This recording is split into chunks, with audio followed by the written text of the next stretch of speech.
Now, around 24 journalists from the United States, Britain, China and Russia arrived in North Korea on Tuesday ahead of the North's planned dismantlement of its Punggye-ri nuclear test site. However, after their visa applications weren't processed by the North, it is unfortunately looking more and more likely that South Korean journalists won't be there to witness it with their foreign counterparts. That said, Seoul is not giving up hope that they will be able to go. Seung-jae with the details.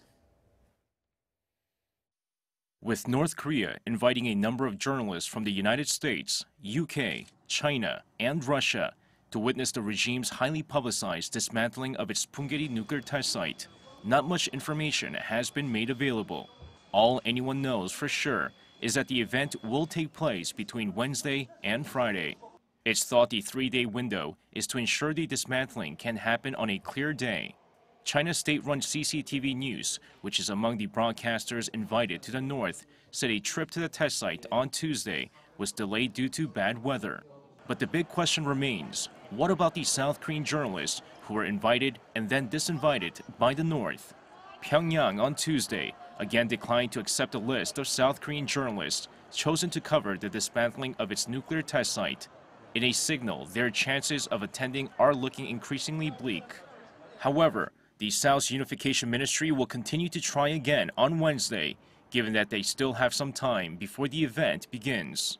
According to a release by the ministry, if the North accepts the South Korean journalists, the reporters may fly to the site via a direct route between the two Koreas that was used before and during the Pyeongchang Winter Olympics.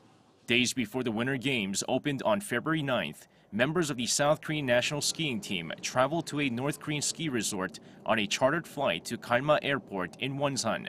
The apparent freezing out of the South Korean journalists is a sharp departure from the conciliatory mood between the two Koreas since the Inter-Korean Summit on April 27th. Angry over Seoul's military drills with the U.S.